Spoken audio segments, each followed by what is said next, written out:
If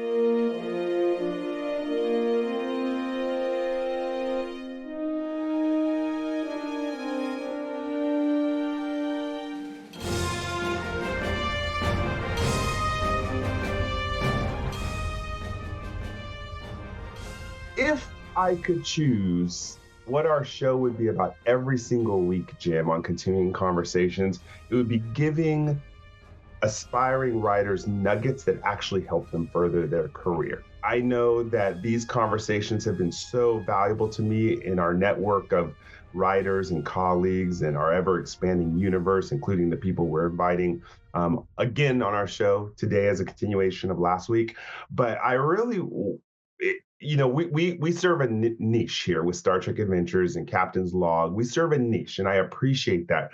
We are not top tier Star Trek entertainment franchise. I'm going to admit that out of humility, of course, because our guest, that's one of their biggest things, Jason Kaufman, is humility. I want to admit that we serve a niche. And if you are listening to this podcast right now or watching us on YouTube, we totally appreciate it. But realizing that we serve a niche, I feel indebted to make sure that when you walk away each week from this program, you get something that helps you better your life or further your career. And so this is where our Continuing Conversations is going today. Michael DeSmee, freelance writer, of course, for both of those aforementioned products. Aspiring to write more diversely. Being a writer as a career is one of my dreams. And of course, one of the people who got me on that step further is my co-host, Jim Johnson. Hey everybody, Jim Johnson. I'm the project manager and line editor for the Star Trek Adventures RPG, the Captain's Log solo RPG, and a bunch of other projects in Modiphius Entertainment. I am the co-host of this here show with Michael. 4 years, 170, 60, blah, blah, blah episodes. 166. Whatever it is. And invariably, I think just by our nature and maybe partly because Star Trek is a television show and you can't have a television show without writers. And I think that's just been in my head for as long as I can remember. And I think we do serve a very particular niche of gamer and entertainment.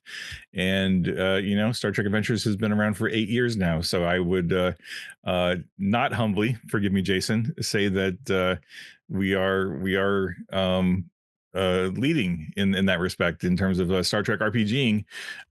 We are somewhere, we have achieved something that most other Star Trek RPG licensees have not, and there is a certain amount of pride in that, but also just an awareness that there is an audience for us and for our game and for Star Trek that we do try to serve diligently week in, week out with this show. And hopefully we're delivering interesting content and interesting information, and hopefully more than anything else, I've always wanted to, especially working with you, Michael, and all of our esteemed guests, I've really gotten into the groove of, especially professionally, and then into the game space of trying to empower people to be creative and to unlock that creativity that they didn't know they had or didn't feel like they could give themselves permission to unlock. And I'm sure we'll talk about some of that tonight as well. But no, I think it's great that we are in this position to be able to share this with people. And I think, we'll continue to do this because Modiphius may come and go, the Star Trek license may come and go, but we're still going to be here. The game exists forever now, in digital and print, right? So it's always gonna, I've got Fast and stuff that's 40 years old that we're still referring to now, right? So it's not going anywhere. Star Trek's been around for 60 years, so there's always gonna be more stuff to talk about. That's a good segue too, because as we introduce, we'll have Jason and then Brad introduce themselves. But one of the conversations for those people who tuned in last week was myself and Jason had a chance to meet in person. One of the things we talked about, Jason, if you recall, and then we'll let you go ahead and introduce yourself and add on, is that I have this issue in trying to be a writer, not having transparency on what the steps are to take. I already know that in the United States of America, most writers, if they even make it, in quotations there, only make $50,000 to $70,000 a year. That's okay. I mean, that's not bad. I shouldn't say only. That's a lot more than other people on the planet. But $50,000 to $70,000 a year is considered a good salary for a writer. And one of the things we talked about, Jason, was I'm committed to transparency. What do you make? How'd you get there? what are the professional steps you need? How should you be comporting yourself? And so we're going to talk a little bit about that with the creative process today. But this part of the show, Jim, is we've kind of committed to that kind of transparency. Let's be real about the sacrifices you have to make if you really love writing as a passion, right? So, Yeah. right. Yeah, and I think we'll talk about that. We'll talk about that dollar figure a little bit there. I think you 50 to Mhm. 60 is on the higher upper end of your Yeah. average writer.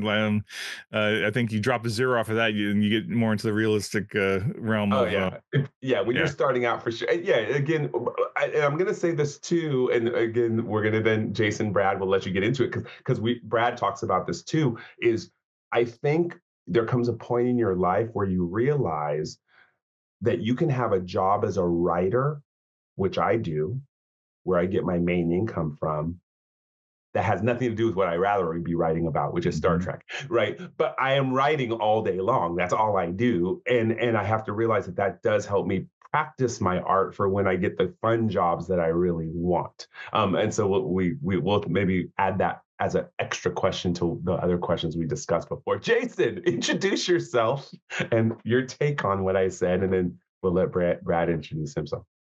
Hi, everybody. Still Jason Kaufman. I guess scientist by day, co-host of Dyson Mind with Brad by night.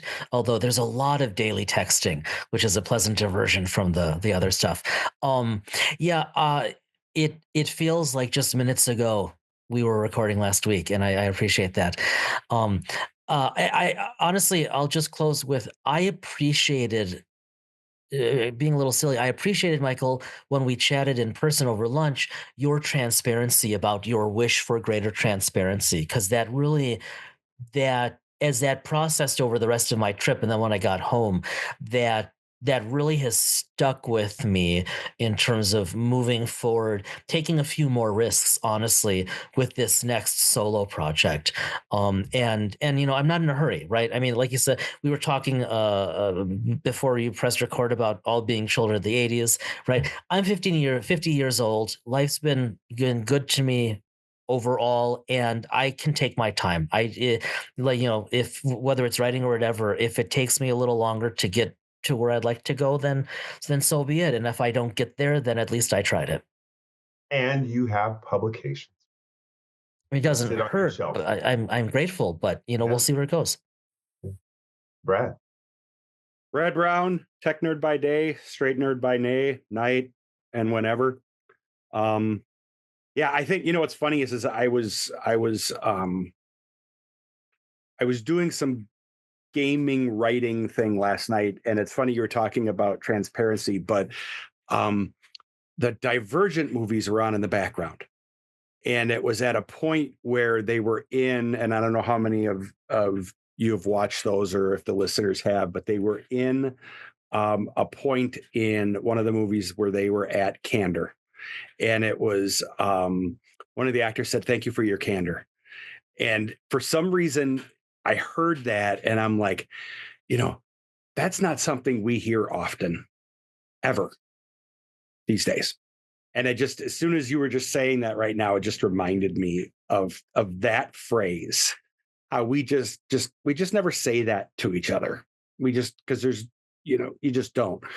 The other point I wanted to make just was talking about Jim when you were talking about, with STA and it being here 8 years and everything like that. And I remember, you know, getting the core rule book, you know, back in 2017, 2018. I can't remember when it actually was. It was very, very, very early on upon release. And just thinking to myself and looking at it, thinking to myself, this is very different than what I had gotten before. And then watching the progression of the materials over the years as we have seen them come through and have come out, and just thinking to myself that and I've said, and we've talked about this. I think we've talked about this on your show here on Continuing Conversation. We've talked about this on our show, and I use a tech term, probably much more technical than we need to. There are so many ingress points to this game now. Using first edition rules, you can still use. You can use those with the second edition. You can use, now you have a first edition and now a second edition starter set. You have the captain's log. There's material in these books that tell you and teach you how to write your own adventures, and how to create your own ships and all that. You have given material to us as the gamers to create your own. So not only have all of you who are writers, any one of you who are listening who have written for these things, you've given us all material. So like you said, companies and licenses have come and gone, but you've left your mark in these books that will allow us to create and continue to play this game forever. Yeah. And I think that's very different. And I know this because Jason knows this. I have a lot more games than I have time to play, and a lot more games than I have shelf space to keep. So, I think even more added to that, yes, and going to one of Jim's early requests, and then we're gonna talk about how to use these tools if you're listening in right now to take the next leap as a writer. But what kind of genre of RPG not only gives you the RPG modules to play and the campaigns and the mechanics, but publishes books like the Game Master's Guide, Player's Guide, and Captain's Log to teach you how to write stories. Mm-hmm. Yeah. That's so different, right, Jim? It's just so different. Yeah, Like, where did that concept come from that I think is now becoming the catalyst for conversations like this? Yeah, I don't know, man. I think it goes back to probably Star Trek being a television show primarily, and then having that huge writer element to it. I mean, Gene Roddenberry is a writer, and of course you have to get into television. But the fact that we grew the line and added the Player's Guide and the Game Master Guide and Captain's Log, and like as the line progressed, and again, not be humble, but once I took over as project manager and really started honing in on the role playing and the fiction and the storytelling, especially. I mean, it was all there, right? But I think just adding that focus over the years, you can see the progression through the products. And in fact, I think Jason and Brad, you've talked about that at length on your show with me and other folks, which I'm grateful for. I think my cat is all over the place right now. I apologize. Mm-hmm. You probably heard my dog. Hopefully, I try to mute, but you might. My dog was barking too. Yeah. I think, and I was in Minnesota for 2 weeks, and I went to 7 different used bookstores in that span of time, because there's so many great bookstores. There's so many great bookstores in the Twin Cities area. I was like, I'm going to go to all of them, or as many as I can. I didn't go to all of them because there's too many. But I spent a lot of time browsing the RPG sections, and I was like, what other RPGs are out there that have the breadth of stuff that STA has? And again, I'm not being humble. I'm trying to be humble, but I'm also not being humble. Like Dungeons and Dragons has a ton of stuff over 40 odd years, right? But I don't know that I can remember them doing specific publications on here's how to write a D&D module, and here's how to unlock your creativity with that D&D module. I think third parties, independents have independents do. Independents have done fantastic work talking about how to be a good gamer and a good RPGer and a good dungeon master and how to write stories and stuff. But like, has the parent company done that? And I'm sure somebody please tell us in the comments, what am I missing? I don't know if you're being fair, because there is not yet an STA cookbook. If I could get that greenlit, I would do it, but I just don't think there's a market for it, unfortunately. Maybe there is. You tell us. Hey, there's an anthology for you right there, just for user submitted recipes, right? Okay. I mean, I know there are Star Trek cookbooks, and there's even a Klingon cookbook, I'm confident. But hey, viewers, tell us if there's several thousand of you who would buy a Star Trek cookbook, or Star Trek Adventures cookbook, I guess specifically, or even a drink guide. Something nice and little to keep in the. I think Bobby Duncan McDill was working on that on Delta Flight. Okay, Jim, what were you saying? Maybe it was Star Wars. We have anyway, a lot to talk about, so I'm going to push us through. Yeah, let's move on. way to go there, Jace. It's so easy to get this group on a different track. That's a whole other episode. Okay. So I'm going to ask this question to launch us into this. And again, my goal, honestly, I would love if people told my goal, if I could just make each one of these continuing conversations, I think Jim agrees with me on just how to be a writer and tips and trips, we would do that. Me and Jim have talked a lot of times like, well, we are Star Trek Adventures, but we would love to turn this into a podcast about writing and tracking our own journeys getting published through our own different books and adventures. I would love that. If you want that, say yes.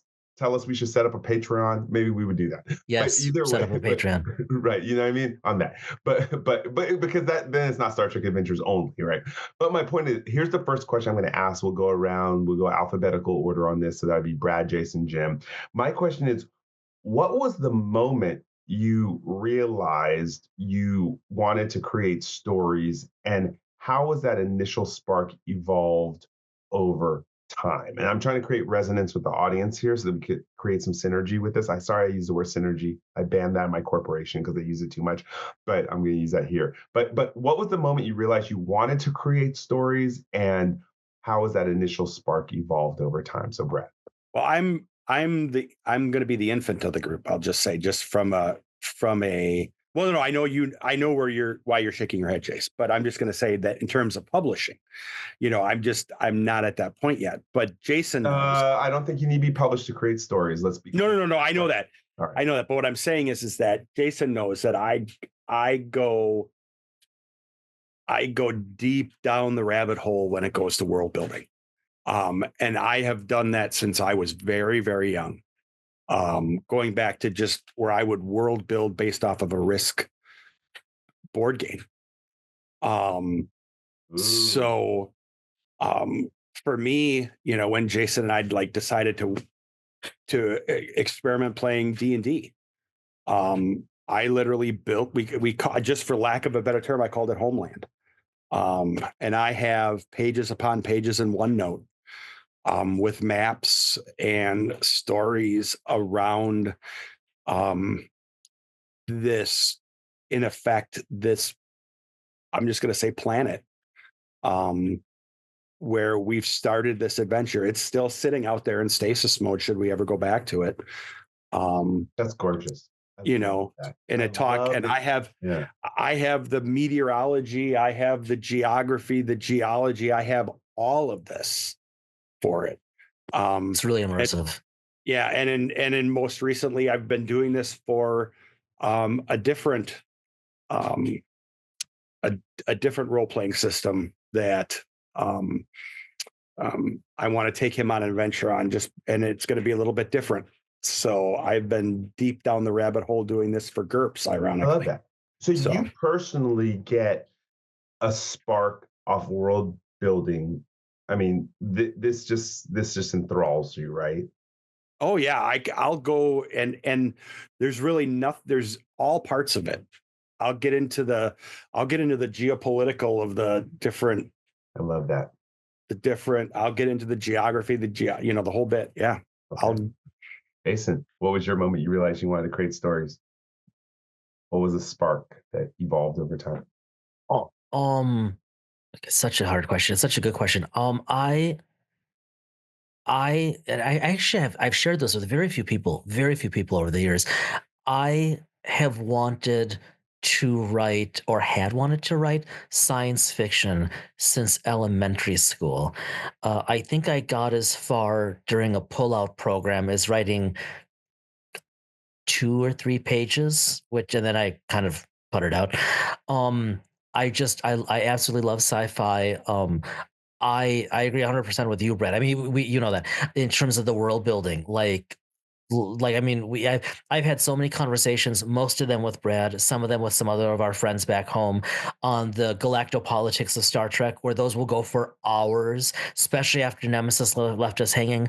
I've never done that. I've never acted on that. I've never written fiction. I don't know how to do that. I don't know if I ever will, but I think that has motivated me in the writing I do, especially in terms of books or chapters or other projects, because it lets me play a little bit. So, I mean, yeah, I guess that I don't know if I wanted to tell stories, Michael. I've wanted to tell stories that interest me.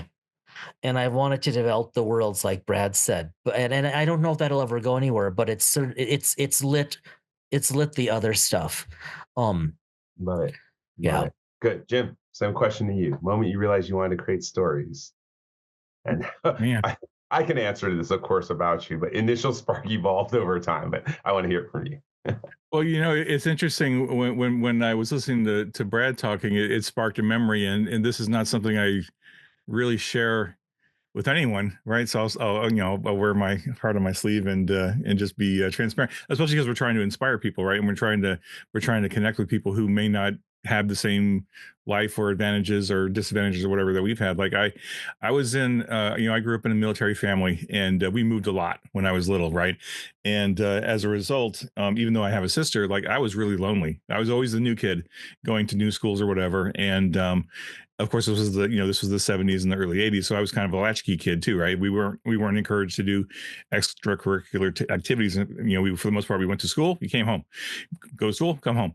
And I had friends on base or whatever, but I spent a lot of time playing Risk and Shogun, which later became Samurai Swords, but Risk and Shogun and other board games, even chess.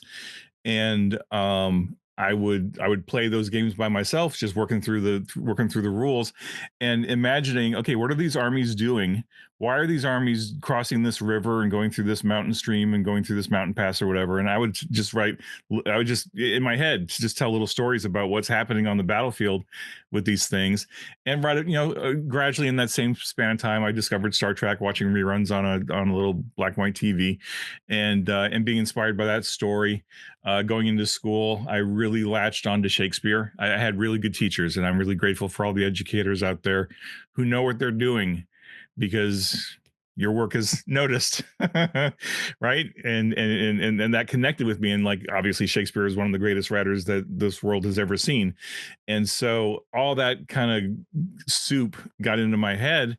And I think once I got into like middle school and even into high school, that's when D&D came out, right? And I got that red box, and it was like all of a sudden that was the first time I really understood, other than like self play with playing the board games, and then like playing with Legos and minifigs, and like just creating my own worlds by building stuff, because I'm a builder. Like I gotta have something to do with my hands.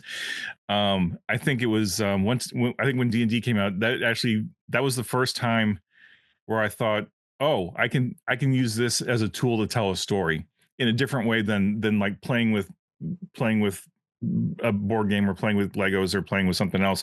I could actually create a character going through this process, right? There was a process. Now, of course, back then it was primarily mechanics, right? There wasn't really a lot of character, but I was starting to develop that theater background too. Then theater is all about character and dialogue.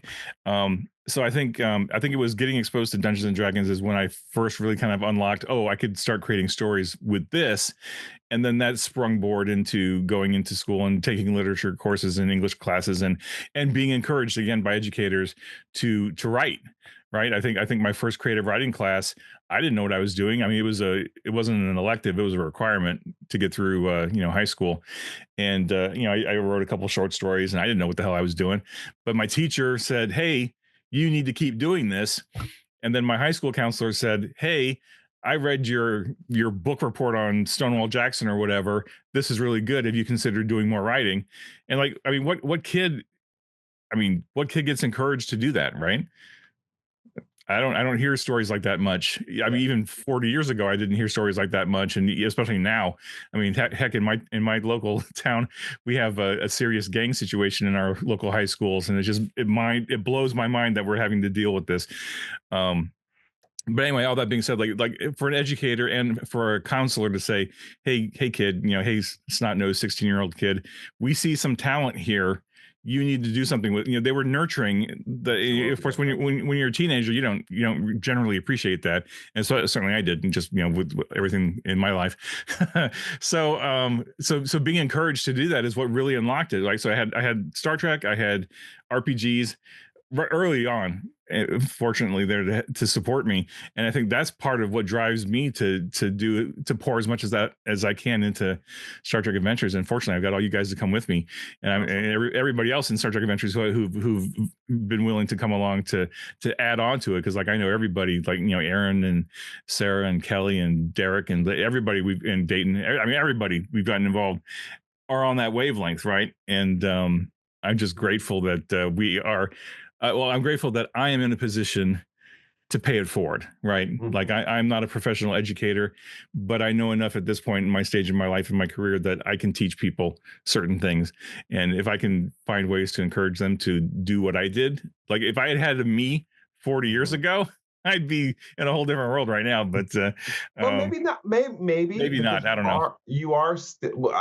Again, I want to caution anyone from thinking that they're not at a great place now, Yeah. because Yeah. you're here because of that. And I feel kind of the same with, like my own story. Like I think I ask people why I asked that question about when was the moment you realized you wanted to create stories, because one of the things when I mentor for business, I mentor people coming into asset management, property management, project development.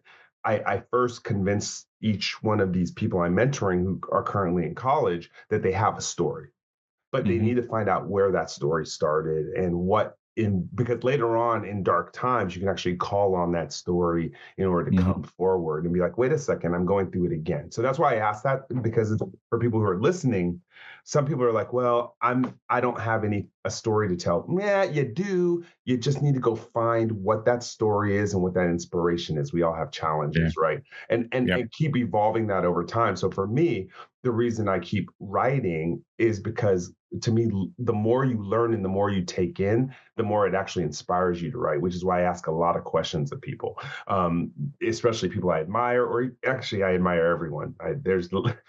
You can learn something from every single person on the planet. And the more you do that, because the writers that I see fail, or the business people I see fail, because to be a writer nowadays, you got to be a business person too.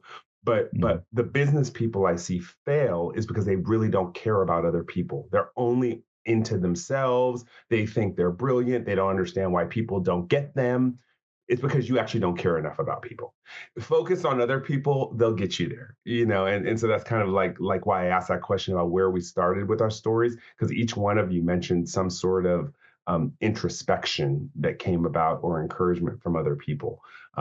And those are two, really powerful qualities on that. Okay. So with that said, because I want everyone to resonate with that at home, it's like, okay, why do I write? Where's my passion? My next question to you all, we'll do this in reverse alphabetical order now. So Jim, Jason, Brad, how do you decide what themes or messages you weave into your stories? And how do you ensure, I'm going to describe ensure in a second, how do you ensure they resonate with your audience? And the reason why I want to clarify this is because for me, my very first audience was my RPG group. And that was learning how to sell people. So that, again, I'll ask the question, how do you decide what themes or messages to weave into your stories, and how do you ensure they resonate with your audience? So Jim? Well, that's a tough question. The short stories and the novels, and even the RPG modules that I work on and write, I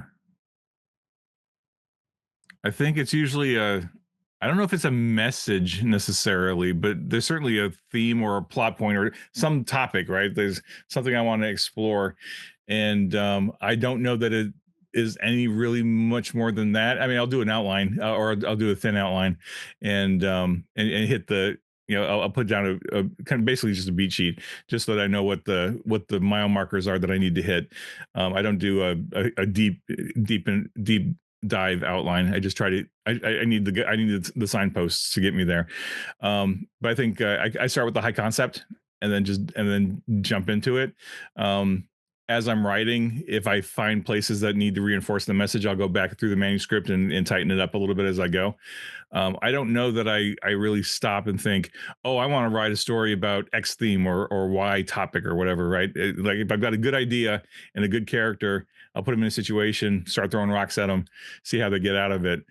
So I got to ask though. I now I'm curious. I just got to ask about your. So you when you're writing a novel, let's forget RPG for a little bit because I know that you go wide with that because you want people to find their own themes that match their own groups. I understand when we design modules, it's like that.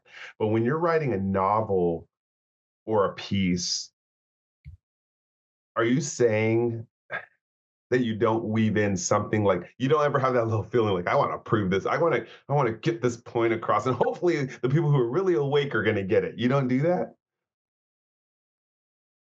Subconsciously, You've written maybe. novels. You've written novels. Yeah. But I mean, of all the novels I've written, I don't know if I had like a agenda to say I want people to realize that X is bad, and I'm going to go hit him over the head with it in this novel. I don't. That's just not in my process, right? I think like the first novel I wrote was about a young woman who was very lonely, and she discovered she had a special ability, and she had to deal with that. So not only was she dealing with her own personal stuff, she was dealing with this whole supernatural thing that got dumped on top of her, and that was I mean, that's a theme, but I just kind of went with that and wove it through the story. I don't know that I was going into it to saying, hey, okay, here's how to deal with loneliness. Here's how to deal with, when you're suddenly imposed with a supernatural ability. Here's how to deal with it. It just didn't occur to me to pursue that.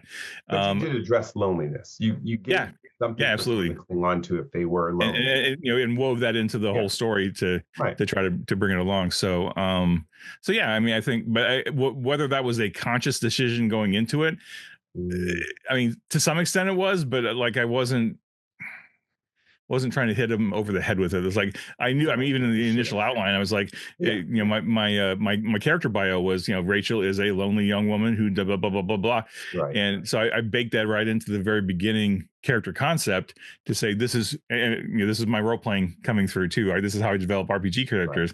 Right. I developed that whole backstory and then get into the role playing. So I agree. Keep it broad if you're doing fiction writing for a broad audience. I do, but I do wonder if people always find something to resonate with just so they can get into Oh, sure. Oh, no, I mean, there's absolutely value in being laser targeted on a specific topic or a specific, thing. I mean, Star Trek is a good example of that when a specific episode is about racism or a specific episode is about, gender equality. You totally do that. There's a lot of value in that, but I just, for me personally, though, that's not where, for some of my stuff.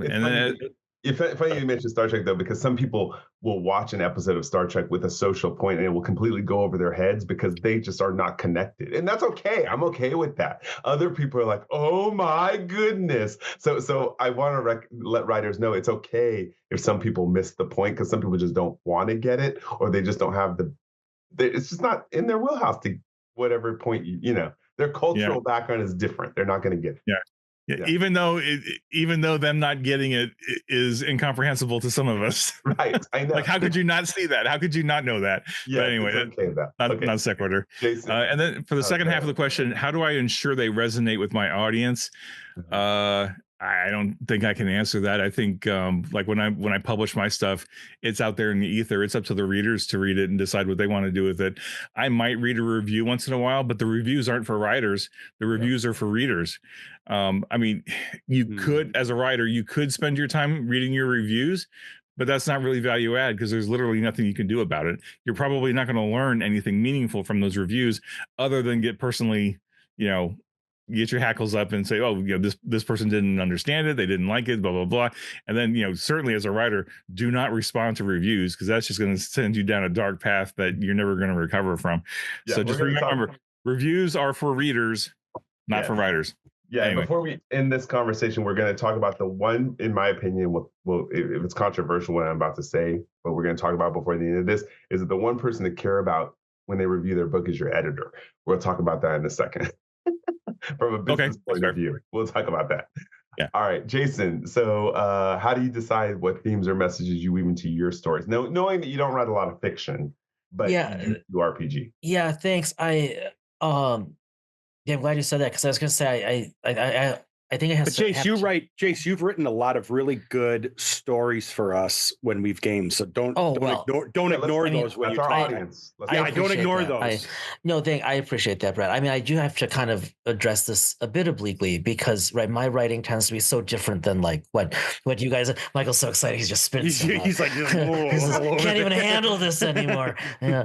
I love these kind of conversations. I wish it was every episode like this. Yeah, no, this is so much. Thanks so much for having us. Jeez. But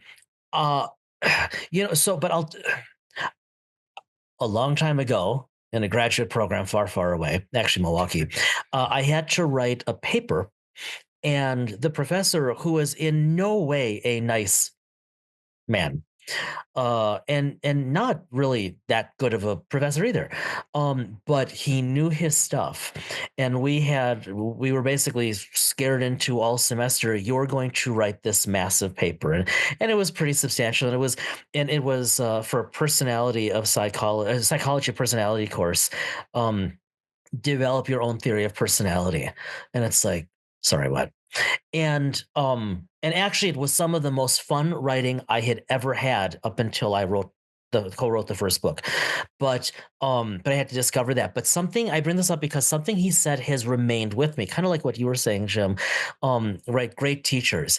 He wasn't, but there were some moments that were phenomenal. And one thing he said when one of the other frantic students was like, how do we possibly do that? Was, this is a major project. There's going to be a lot to it. What's your thread? What's the through? I'm paraphrasing. What's the through line through this entire project? And that has stayed in the back of my mind for most of the papers I've written, especially the more theoretical ones. And moving more into the book arena, that definitely has stayed with me. And so, like, how do I decide what themes or messages? I mean, everything I write, everything is making an argument. Right. Even in some of the more quote creative stuff, like not just our homebrew stuff that like you and the Brad, you and I play in with some of the other guys, but anything more RPG-ish, or like the fictional vignettes at the start of the chapters in the books. Like, to me, this is all just helping to make an argument, and overall, I know where I need to go, and then I'm an inveterate outliner. I require it of my students, whether they like it or not. I see outlines as organic documents, and they get updated as I write.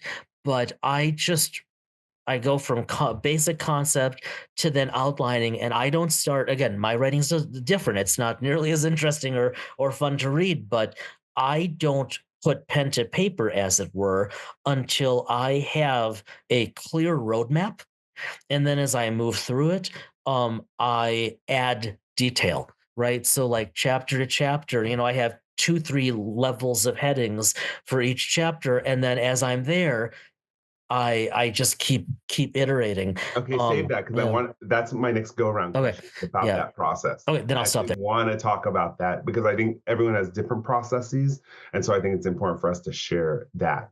All right, and again, I'm enjoying the level we have here of different writers here. Again, I'm going back to even people who are writing corporate writers, going now to Brad, asking you the same question, but you still love to write, even if you love your genre of writing, even if you're not paid to write comic books all day, basically, right? So for you, same thing, same question for you, Brad.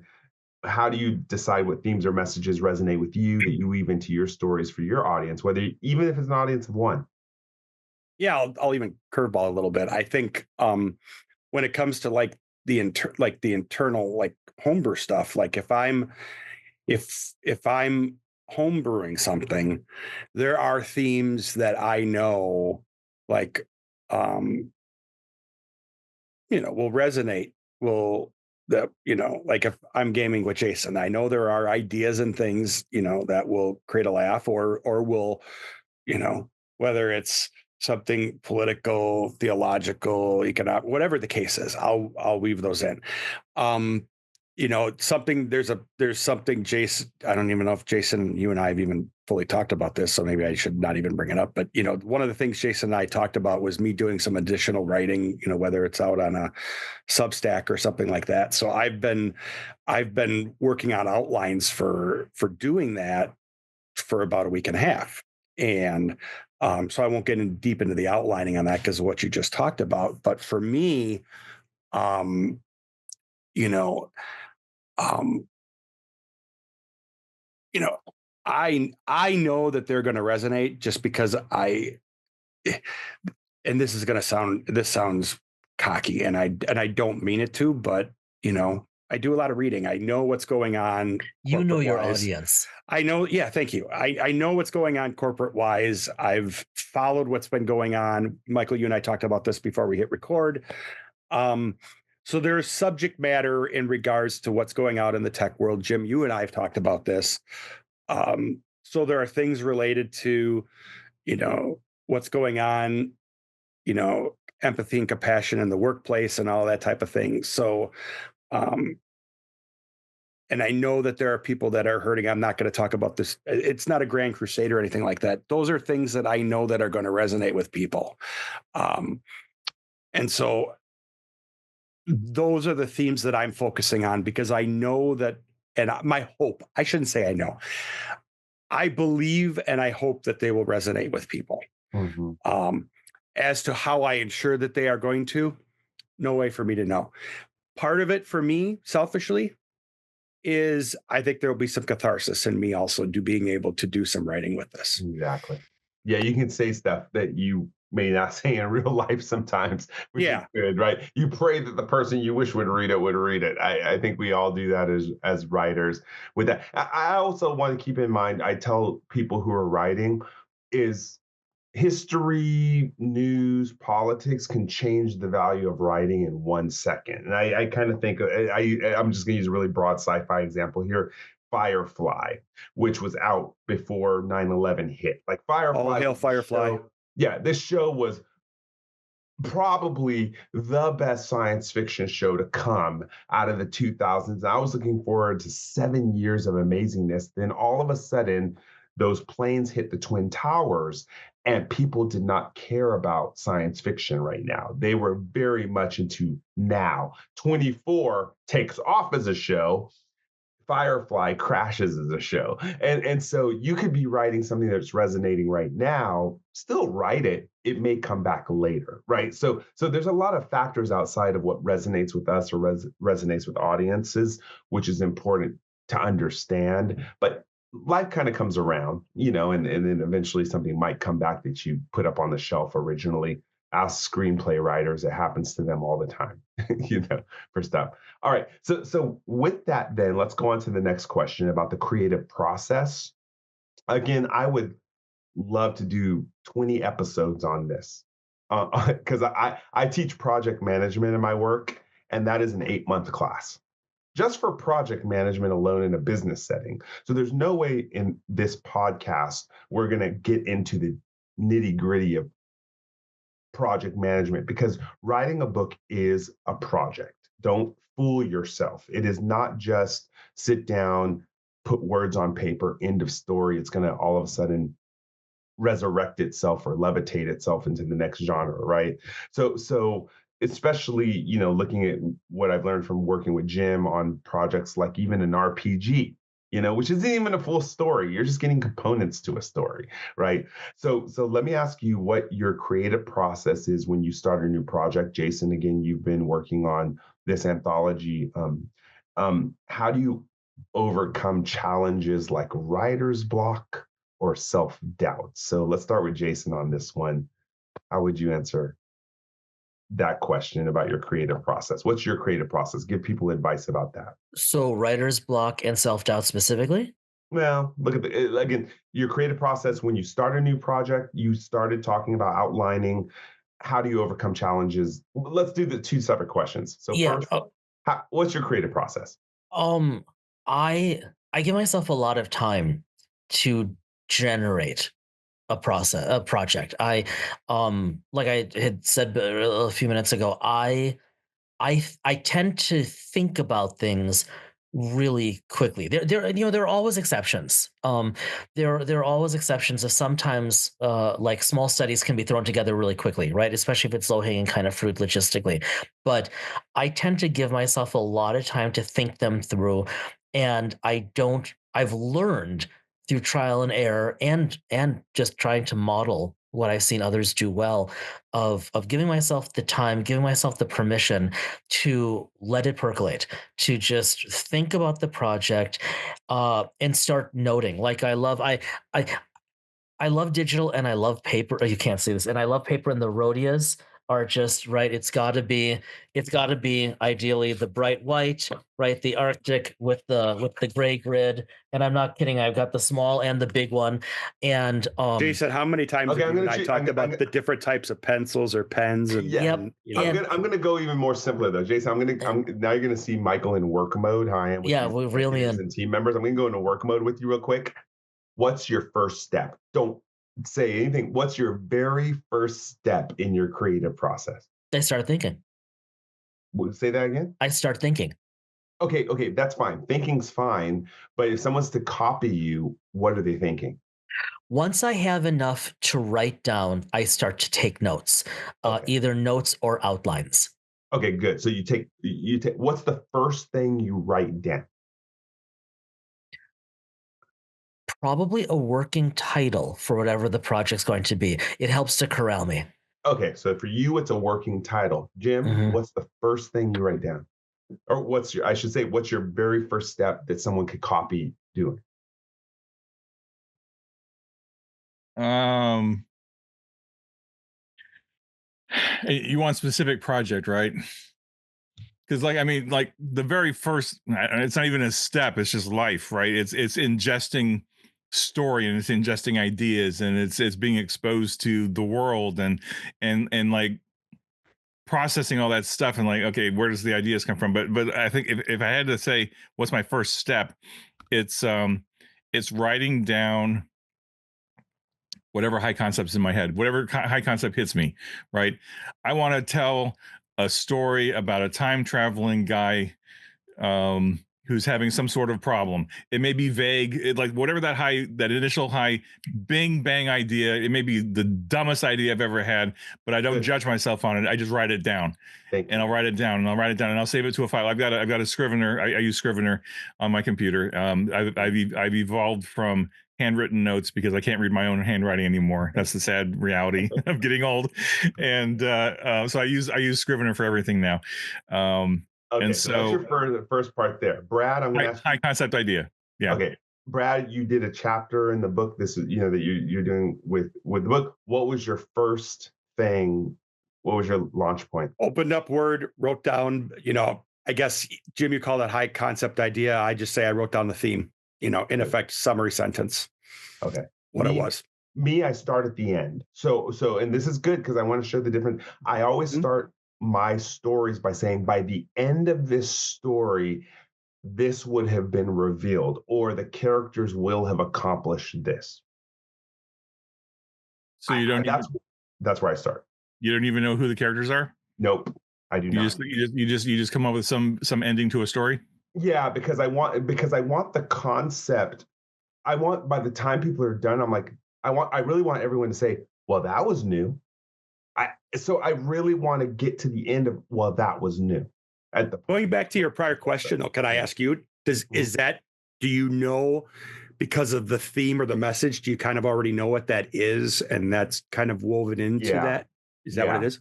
So for example, I'll say by the end of this story, I want these organic people to realize that you are actually biased against computerized life forms.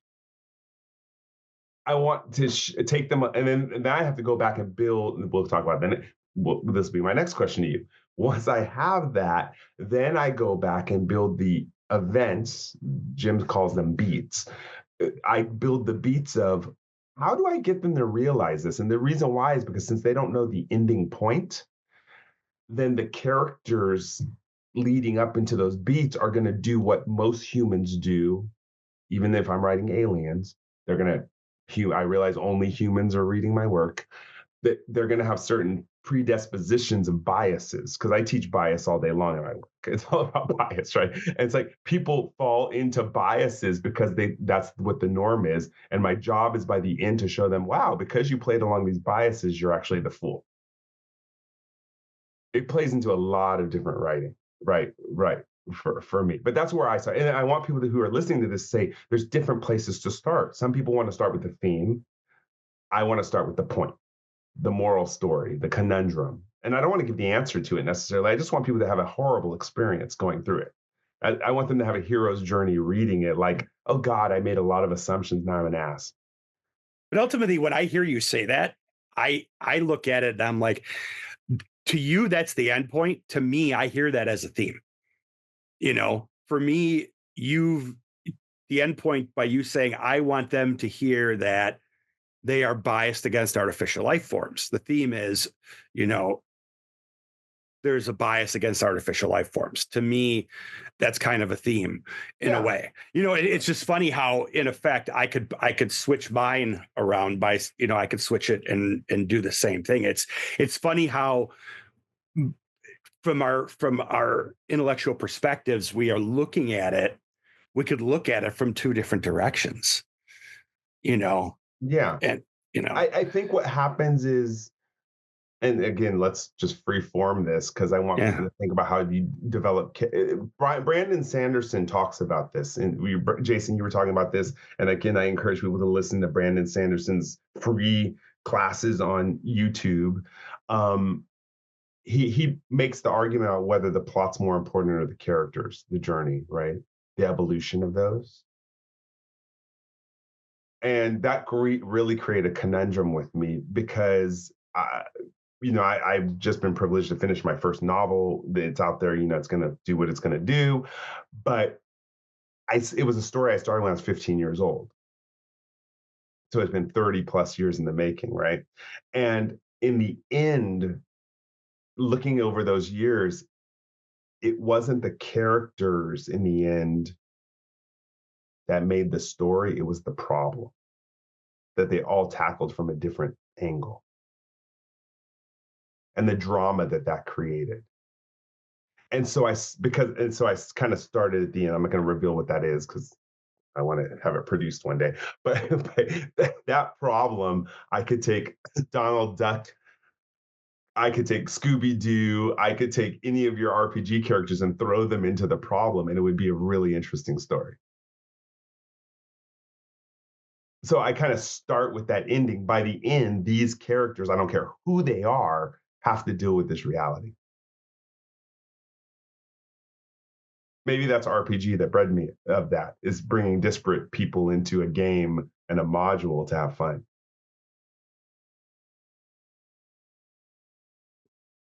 For the podcast audience, they're just nodding their heads. I just keep, to be completely honest, I keep thinking, okay, so you've already implied, I'm going to be just vague here, you've implied robots. If your novel also has religion among the robots, I would very much like to read this novel. I kind of have a thing for religion and robots. Yeah, it could be anything though. It could be, again, that's just an example. I'm just saying it could be something by the end of this novel, we will find out. I'm going to be extreme here, just to show you how you pique interest in a novel. By the end of this novel, you find out that actually Black people started racism. Like, what kind of writing would you have to do in order to take them along a journey to make people go, oh my God? It's just it's like create a crazy idea and have to make it work. It's a wicked ride to go on creatively, I think. And then you're trying that's to what writing should do, though, whether it's fiction or nonfiction, right? It should challenge us. It should make us think. Like you said, you should be able to put a book down no matter what the topic was and go, I have to think about that for a while. Yeah. Otherwise, why read it? One of the books, just giving you real books I've read about it, like Salt. There's a book called Salt. And you realize that salt has had more of an effect on human history than gold. Fact. Right. It's such a statement that I had to pick up the book and read it. Or the book Against All Gods is you realize that probability mathematics came out of colonialism. and Lloyd of London's in the 1500s. Like, what? I'm like, what? And I have to read these books. So that's just, that's how my writing process starts. Start with this statement and then write a book that has to defend your thought. Mm-hmm. No, and that's absolutely valid. That's certainly one approach to do it. It's not the only approach. That's the great thing about writing. Correct. Not There's a million different ways to go about doing it, and I think I agree with Brad that sounds like more of a theme than a plot, right? There's no plot to discover blacks created racism unless your main character is black and intentionally goes through the novel to create racism. Right. This is the one show that we're going to shut down, Jim. I don't believe that, by the way, people. Let me clear this up. I'm being creative. This is a creative workshop here. Okay, but I think one thing we all have in common is because we've all talked about this in one way or another, we all read, watch, listen to, play things partly with an ulterior motive to improve our own thinking and our own writing. Right. I remember, Jimmy, you said this to me or to us, I think, when you were on Dice and Mind. Maybe 2 years ago. And I had kind of discovered it organically, but I think it wasn't until I'd heard you say it that it was like, oh, maybe I should be more intentional about this, of picking something up, engaging with it, realizing it doesn't matter if it's relevant to what I do. It can only help me to think and write better, whatever project I'm working on. Correct. Yeah, gosh, I must have been smart 2 years ago. I don't remember that. I'm glad we got you when you were young. I think I remember halcyon days. Yeah, I think that was the sausage making episode, if I remember correctly, when we were talking about this. Because it was a conversation where we were talking about. Yeah, I think I remember. I think that was the episode. I remember the context. We don't have to go down that rabbit hole, but I remember the context of that discussion. I'll go listen to it again, but I think the concept is absolutely valid. I think everything I've ever written, I think unconsciously, I was exploring something about myself through the writing. And I'm sure I'm not the only writer who's, they may not admit it, but I think we're all on a journey of self-discovery, whether we admit it or not. And I think I can absolutely guarantee, I don't spend a lot of time rereading my stuff, other than just to refresh my memory once in a while. But I can guarantee that there is a lot of me in every single character I've ever written, either protagonist or antagonist, right? I mean, we've all got good sides and bad sides, and fiction is a great opportunity to turn up the dial on the good and the bad. And don't our villains say the things we want to say but can't? Oh yes, and do the things that we want to do that we would never ever do in real life. Well, here's this is about as silly as a question as I think I've ever asked anyone. And for those that have written, for those of you that have written fiction, I mean, can you write a character that has absolutely nothing of you in them? I don't think that's possible. Freud would argue. The imagination forbids that. Yeah, I don't know how that's, I mean, can you every character, I think you have to have, there has to be some. But this brings it around to the value of RPG. Let me tell you how RPG taught me how to write. Because I constantly was writing these modules where my players were not doing what I would have ever imagined someone would do in that situation. But that added to my repertoire of what's possible. So I ingested that, and that has become, I'm telling you right now, the book that I wrote is 35 years of my best friends doing things I couldn't believe, and they were justifying it in their own minds. And I said, I ingested that and said, that's the argument I'll use for this character. So that's the value of RPG that I think that many writers don't know about, unless they do workshops or something. But honestly, RPG, I don't know how I would have ever developed these social arguments without my friends. Yeah, I think that that's such a valid point. I think we can't go beyond our experiential, our cognitive borders, but we can grow the heck out of those borders through experiences like RPG, right? The challenge isn't, and I think popular media and all this garbage gets this totally wrong. The challenge isn't to grow beyond yourself. The challenge is to grow yourself so that you approach to some extent the cliche of I contain multitudes, right? So that you can see through other perspectives because you've experienced those perspectives directly or indirectly. Yeah, people who are silencing other voices are killing their own creativity. I do believe that your inability to ingest, not believe, you don't have to ally, you don't have to advocate, but the inability to ingest other people's perspectives and sit with them will kill your creativity as a writer. You I remember when I was a kid, my dad challenged me. He says, "Can you find something good to say about Satan the devil?" And because if you're a good person, you can. The person's a hard worker. You got to give them that. Right, right. And the point he was making was you a creative person, a lawyer can defend anybody. And almost if you're a writer, you have to be able to defend each one of your characters' motivations. And to me, the more voices you block out of speaking to you, you actually ruin your ability as a creative writer. So the society we're in right now that's trying to shut people up is actually that's why they burn books. Absolutely. That matches that line of thinking. Burning books is killing creativity, right? And so as a writer, I think you have the responsibility to not agree with. You don't have to support, that, but you have to listen because you may need that character in your book.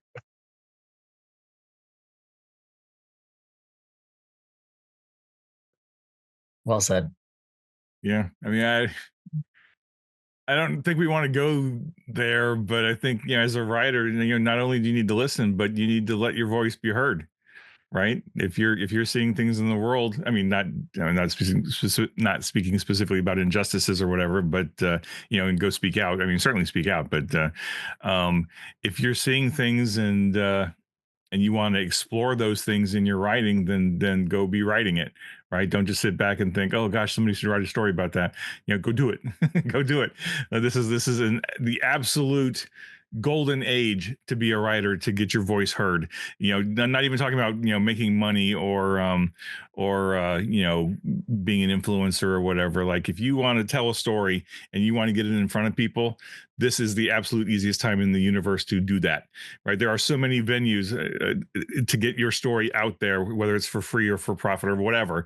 So if you have a burning need to tell a story, or you see something going on in the world and you want to talk about it, or you want to, like Michael was saying, you have a big theme that you want people to reflect on, and you want to do it, then put the time and effort in and write it down and get it out there.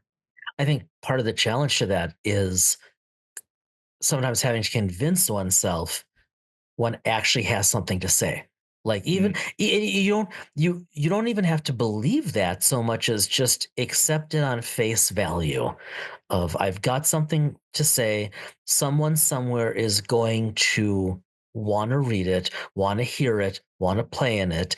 At the end of the day, I think very worst case is I will have learned and thought this through because I had to while I was writing it.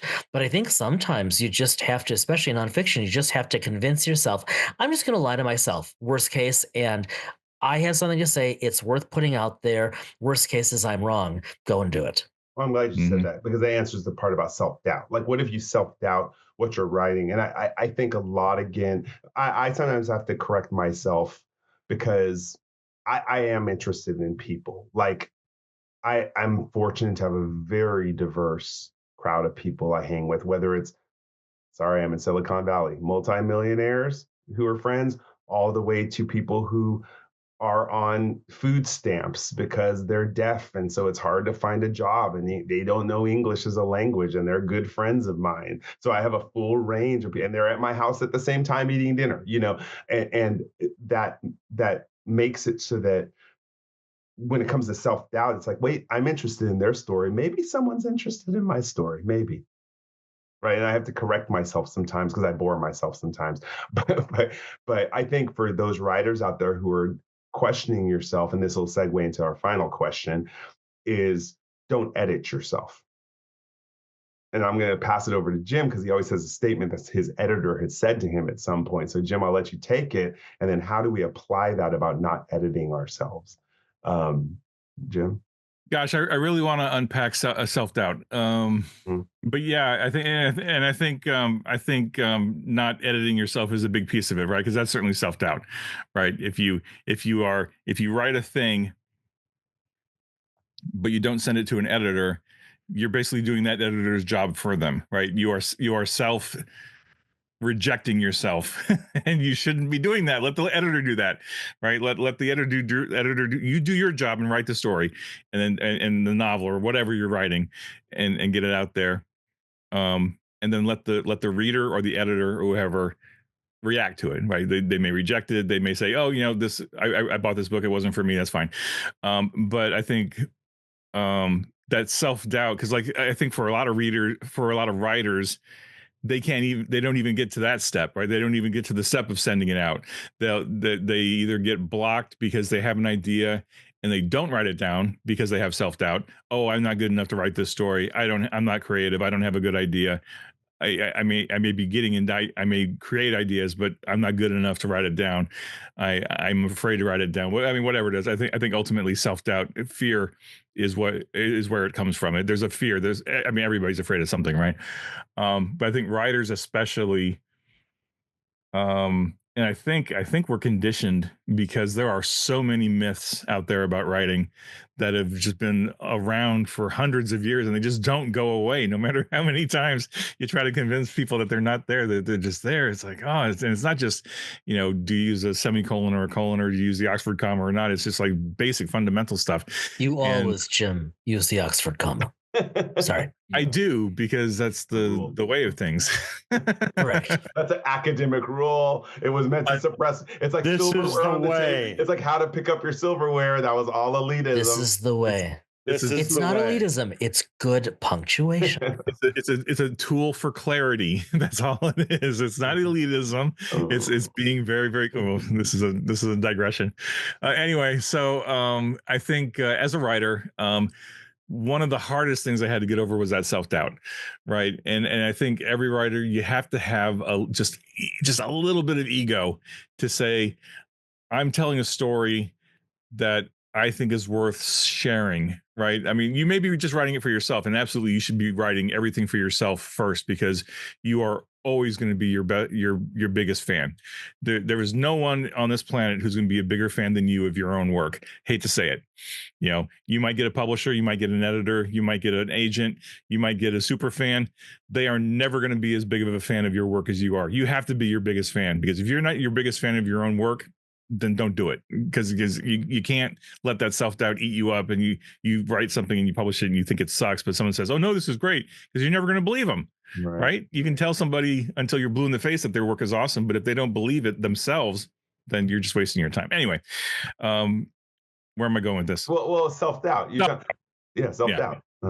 Yeah. So write the story for yourself first, make yourself happy. Hopefully you're writing for the love of it anyway, because you get to sit in a room by yourself and tell lies, and people might pay you for it. I mean, I learned that from Dean Wesley Smith in one of his many classes. It was such a great eye-opening revelation. It's like, oh yeah, literally writing is sitting in a room by yourself, making up stuff, and you get it out there into the ether. Somebody might give you a couple dollars for it. And it's like, whoa, I just sat here and lied to you for 100 pages or 200 pages or whatever. I just told you a story. I lied to you. Well, it's kind of a negative way to say that, but for self-doubt too, I would say if anyone doubts their own writing, that means they haven't read enough and see how much sucks out there. Right. If you really read and watch movies all day, you're like, I could do that. And believe me, anybody listening to this right now probably sits there like criticizing all kinds of things. If you're criticizing them, if you think you can do better, then write.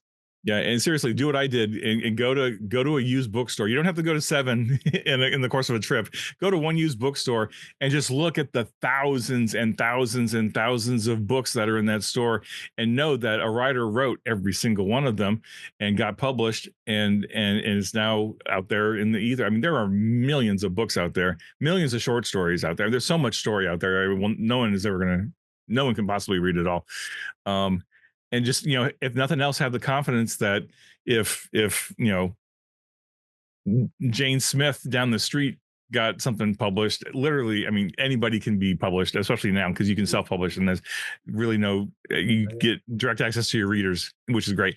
But anyway, so I know it's easy to say, oh yeah, just put yourself down aside and go do it, because like I know people have all kinds of life circumstances that it's not easy to do, and you may not have a nurturing family, you may not have friends that are encouraging you. You've got to encourage yourself. Mm-hmm. You have to be your own best champion. Otherwise, you can't get there. Yeah. Sorry, I'm soapboxing. I'll stop. No, it's good. That's why I actually wanted to encourage people to write, because to me, it's like even starting with a blog and you're like, I'm only going to do 100 words on a blog and tell my story in 100 words. That's fine. Telling your story in 100 words. I can't go back and emphasize to people how much it's important just to write it down, and you never know when you're going to use it. Yeah. You never know. Right. I see this a lot in the RPG circles too. Like a lot of the comments that we see, or that I see for Star Trek Adventures, people are saying, oh, I want to do this campaign. Can I do X? Can I do Y? Well, I'm thinking about making this character. Can I do X? Can I do Y? And invariably, my answer is always going to be yes. Go do it. Yeah. By all means, yes, you can do anything you want to do. And I don't know why it is writers. I don't know if this is true for other artistic endeavors. I'm guessing it probably is, just by the nature of being an artist.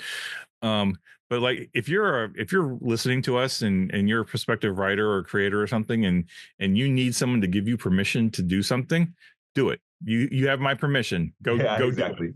Do it. My answer to everything, every single question you're going to come up with is going to be yes. Go do it. Right. Believe me, if you do a serious transgression, Disney will shut you down. But other than that, write everything you want to write. Disney owns everything else. Brad and Jason, I want to talk about you, because I think there's a facet of storytelling people miss out that I think technology has finally caught up with to help people get stuff on paper. And what I'm talking about is podcasting. What do I mean by that?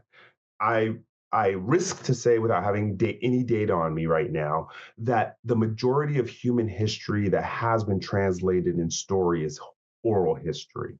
I know that's definitely true for African Americans in America, for the past 400 years. Even it was passed through old Negro spirituals. Their stories were passed through in that form and fashion when they weren't able to be literate because of the systems in place.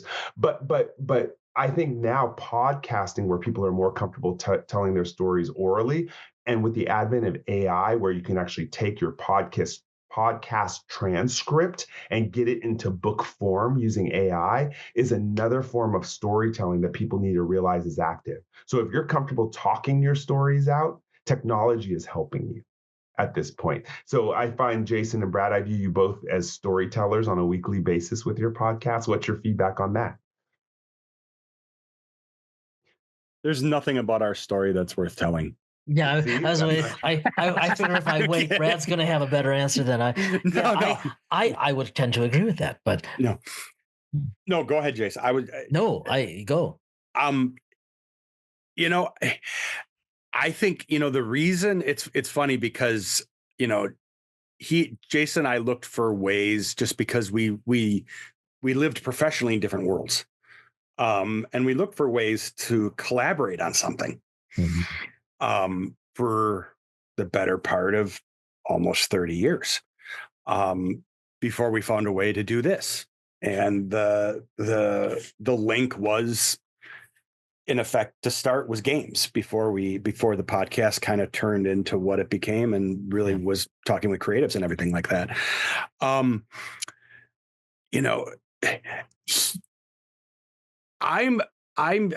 maybe I'm dancing away from the question. I'm still waiting, just based off of what we saw and what we're seeing, how media is what we saw with how media is being consumed.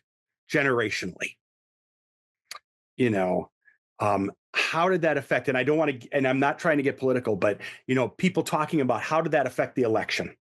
You know, did that affect the election? And the only reason I bring that up is because they're saying that, you know, old media is different, podcasting is different. Are people listening to audio only podcasts? Are people listening to or preferring video? Are people watching long form versus short form, smaller snippets? I know when I worked for a learning company, which was about 10 years ago, they were saying 10 years ago that the average, you know, training snippets and all that for people at this point 10 years ago for now was only going to be 3 to 4 minutes or less. So now that we're at this point 10 years later, you know, so I guess I am now in a gray zone where I'm like, you know, what is the data telling us with this as the best form of communicating? Because we're coming up on the 20th, where supposedly ByteDance has to sell or jump ship off US shores with TikTok. We have YouTube Shorts, you know. You obviously, you know, continuing conversations, we can get it on audio, we can get it on video. You can get ours on audio or video, but, you know, it's just video of the audio. Yeah, it's just video of the audio. So we don't, the only people, if anyone wants to see us on video, they got to come over here to see us. You know, I'm going to leave it hanging because I don't know what's going to happen. What are we going to see in terms of what's the best way to consume media, or what's the most palatable way? I think my question is more about getting it out there and putting it down, you know, and for writers to use whatever technology they have to get their Let's be easy for us. It's easy for us to do what we're doing, like with us recording on Zoom, and, you know, with Podbean and everything, you could drop it all out in multiple formats and multiple locations. It's very easy to do that. Jason produces for us. Michael, I know you produce for Continuing Convos, right? No, so Jeff Hauser does it. Oh, he does. Oh, you got it. You got a producer. Yeah, we have. I guess we got to step up. And my point is more about getting it done, the creative process, right? Me and Jim, if we took all the transcripts from our 165 episodes, we have books on books on books on books. Mm-hmm. We have books on books on. We have, I guess with our interviews, we have, you know. Well, the best example is Dragon Talk, right, with Shelley and Greg, the off of the now defunct, otherwise great podcast for D&D, right, the official one. Their book, they did their together, anthology. right, that was a collection of their edited, transcribed interviews. And I think there's sales. And I could answer your question following up from Brad. I could answer your question, Michael, by talking about or agreeing about the centrality prehistorically of the campfire or hearth, and how we are an oral species and an oral species, et cetera, et cetera, et cetera. And instead, I'm going to completely ignore that, because I do want to come back to one thing about creative process and writing, whatever it is you're writing. And I say this is because I think it's so salient. And I say this as someone who functions in a world of peer review. Failure is just part of it. And I think one ought not to dance around that. Failure is part of it. I look at all of my journal articles, and my batting average, and Brad's going to call me out if I goof this up, but I think I have this right. My batting average is better than 0.5. Close? 50%? 500. Okay. So, but my batting average is better than 50%. And I'm thrilled with 500. That. Don't say 500. Batting average. My batting average is better. Sometimes you have to take the puck and run with it, Brad. Okay. My Go batting sports. average is, yes, I'll wear the t-shirt next time. My batting average is better than 500, a little bit, right? That's just the reality of whatever we do. Some projects fail, to your point, Michael and Jim. Yeah, I read articles, I look around at bookstores, and it's like, and I don't mean this to be immodest, because I'm not a very good writer, but how did some of this actual crap get published with major publishing contracts or houses, with high tier journals, It's like, this is barely comprehensible because stuff happens. It's go back to Picard, because at the end of the day, everything either starts or ends with Star Trek. Uh, I'm paraphrasing, an individual can do nothing wrong and still fail. Correct. Right. Yep. And that's just a reality. And I think it's important not to let that dissuade you from engaging in a writing project, whatever it is. At the very, very least, you learn more, and the next project will be that much stronger and that much more competitive to take on a life of its own. Exactly. Yeah. You raise two fantastic points, Jason. I want to try to remember both of them. The first one is, as a writer, um, be willing to suck, right?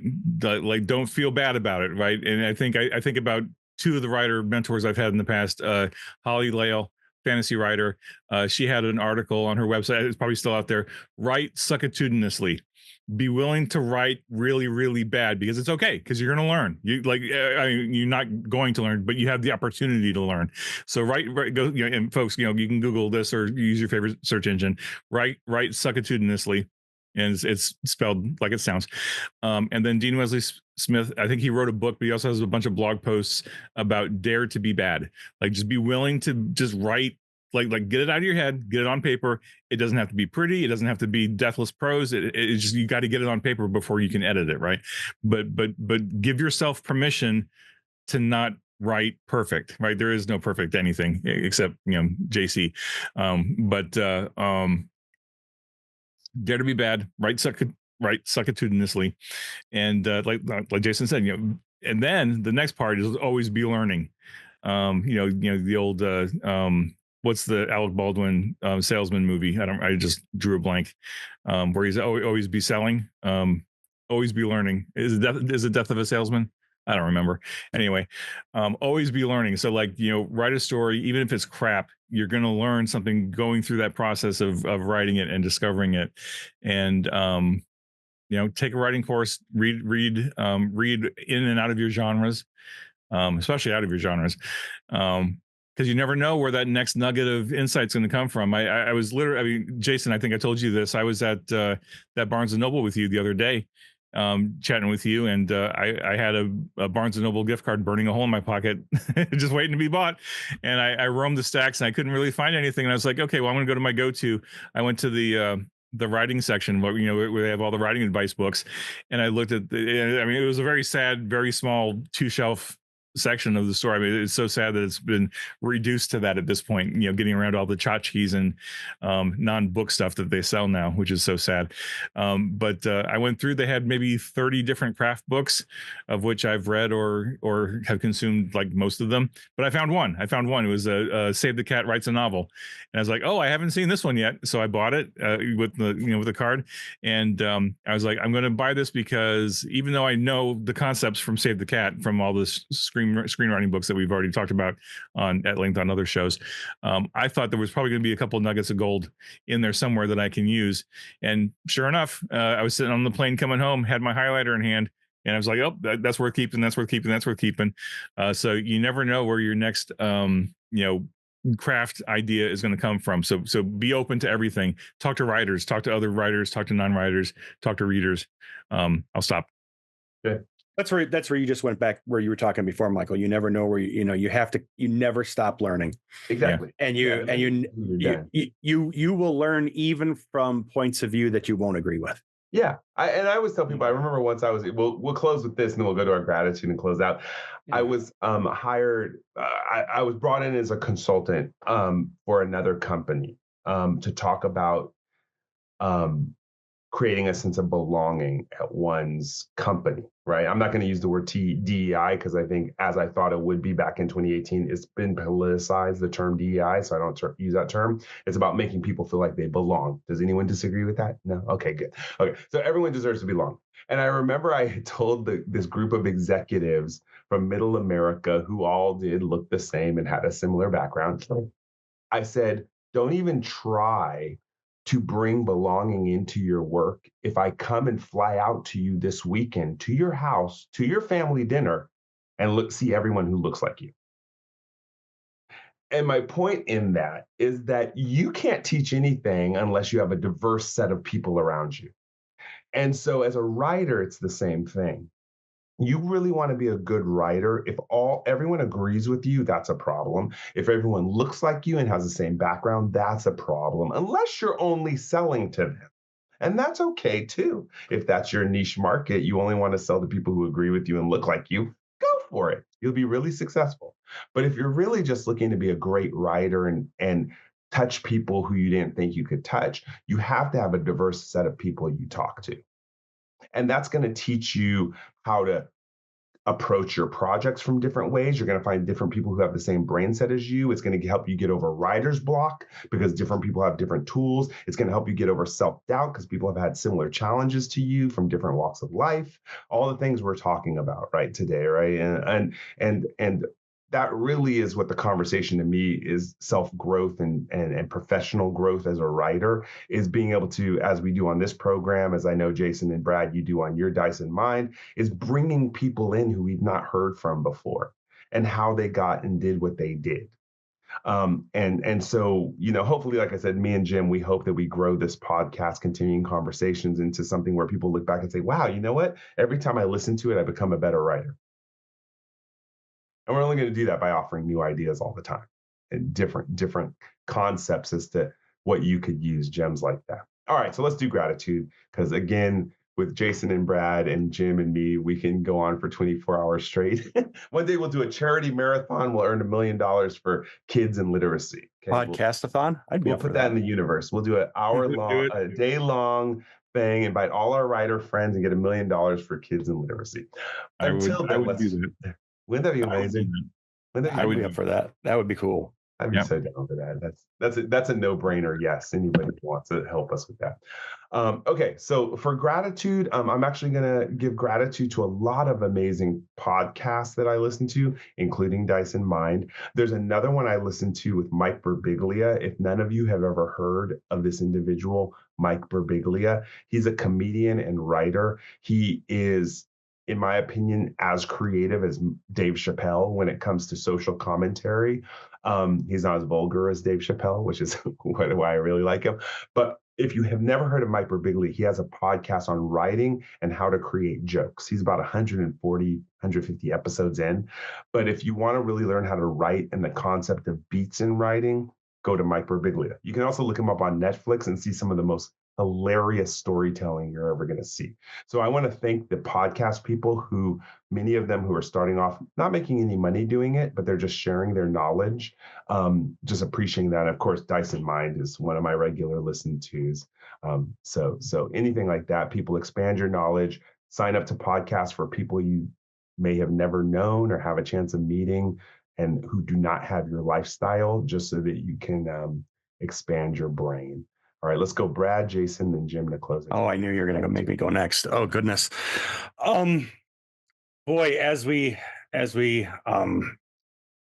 record this, I don't know when you're dropping. As we record this, we're just a couple days into 2025. I think I mentioned to Jason, I don't do resolutions. But I do look back, and obviously,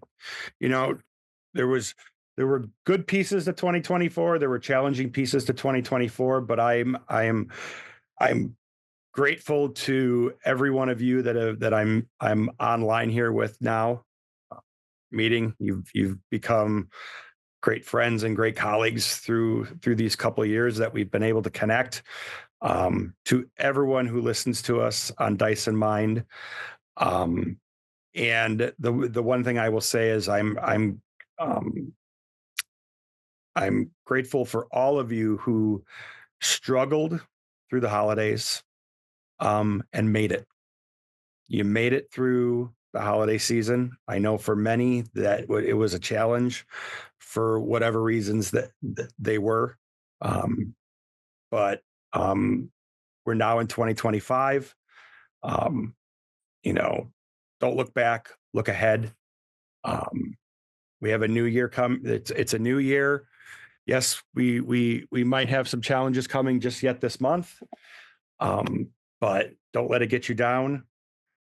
This is a phenomenal community, this RPG community. The Star Trek Adventures community alone is a phenomenal community. Jump out to Discord if you haven't already. It's a I mean, goodness, I can't keep up with all the chatting out there, just within the STA group out there alone. Just thanks to everyone for 2024, and keep looking forward for 2025. Well, I have a way more shallow gratitude than that. But I think it's relevant and legit. I'm playing the probabilities here. But as some of you know, courtesy of Michael, Jim, and some others, Aaron Peterson and I are engaged in studying equity in Star Trek, perceptions of equity in Star Trek, and as of the other day, we're up to 107 people participating in the survey. And given that a lot of you who participated, who took this 5-10 minutes, probably are listening to this podcast and read continuing missions and all that, it's a rare opportunity that is the first time I have ever used social media to recruit for a study in my career, and I'm grateful I did, and I'm grateful to Michael and Jim and a number of others on Facebook for like just hosting the link. And it's a rare opportunity for me to say thank you to anyone out there who's listening to this and participated. We really appreciate your data. We've got a ways to go, but man, if you responded, thanks from Aaron, thanks from me. Really appreciate it. Pass it on to a friend. Pass it on to a friend. And maybe we can even put the link to your survey. Is this survey still alive, right? Yeah, that would be great. Alive into February? It'll be alive at least through February. Okay, cool. Yeah, please send that again to me, and I'll make sure to get into this. Maybe we could add it to the description down below. Sure. Gosh, gratitude. Just thinking about what we talked about this week and last week, I think I want to thank Chris Birch at Modiphius for giving me the opportunity to get into Star Trek Adventures 8 years ago. I had absolutely no concept where it would lead. It was a gig, right? It was a writing gig. It was a passion project. But it turned into something very different and something much more enriching than I could have ever imagined. And I was thinking about it because I was listening to us talk last week, and I was like, this wouldn't have happened if I hadn't gotten involved in Star Trek Adventures. And that's a weird feeling, but it's also just really empowering, and it's very satisfying for me to know. I think I was uncertain a few weeks ago, but now I feel like I know that whatever the next step is beyond not to say that anything's happening, but just whatever the next step is beyond Modiphius, beyond Star Trek Adventures, I have had the incredible fortune to create friendships that are going to transcend that are going to outlast that. And there's so many people that we've had the opportunity to touch and to teach and to give great tools to, and that's going to continue. And I was just so excited for that and grateful. I'm great. I think I've got to pin all that on Chris, because he was the one who got me in the door. But also I've got to thank Jason Durall for even just giving me the tip to reach out to Chris in the first place. But I am extraordinarily grateful for the community that we've built up around Star Trek Adventures, and by extension, continuing conversations, Dyson Mind, et cetera, all the other pieces that have touched, Star Trek Adventures. I know you guys were doing your own thing even before Star Trek Adventures came out, but I know it was a piece of it, because I remember I was on that show and you guys were talking about creating your own thing. And I was like, well, why aren't you playing Star Trek Adventures? What is all there? God, we'll never live that down. I think about that sometimes as I'm falling asleep. Oh, hey, let's build our own Star Trek game using blah, blah, blah, blah, blah. Well, that was dumb. No, not dumb. Not dumb. It was a thing you experimented with, and you learned from it, right? And then you moved forward. It was dumb. Like that one time in college. No, what? That was this one time. Anyway, so what? Yeah, in band camp. Yeah. So anyway, I'm grateful that all of you. Moving on. Grateful that all of you are here with me on this journey, and I'm excited to see where this journey will continue, because like I said, you don't know what doors are going to open as you continue on. So just thank you all for being here, and thank you to all the fans. Of course, without the fans, we wouldn't be doing this show, right? We wouldn't be doing Star Trek Adventures. We wouldn't be telling stories. We wouldn't be spending hours talking to each other offline and online. Conversation continues. Yeah. So my secret goal, was it achieved? I was trying to wear Brad and Jason out in a conversation with us because I didn't think it was possible. We aren't there. We aren't there. Oh. And now, after this conversation, I was thinking about this an hour ago. I can't just go to bed right now. It's even later for you, Jim, but I'm gonna need a good 30 minutes just to let this simmer down so I can fall asleep. No, we haven't dropped any like subtle like what I just said was not even close to anything that would be considered something that you'd have to like bleep out or anything like that. So great. Yeah. So we've held it together. So I trust you all. The conversation continues. I would love feedback from anyone listening to this episode do you want us to delve deeper into writing? I am really curious about that. If you want us to stick strictly Star Trek Adventures, we can do that. We're happy to do that. But my job is to help you all grow into writers. Also, Jim's job, I think Jason and Brad feel the same way. So until next time, the conversation continues. IDIC. Live long and prosper. Be safe. Be well. We'll talk to you again real soon.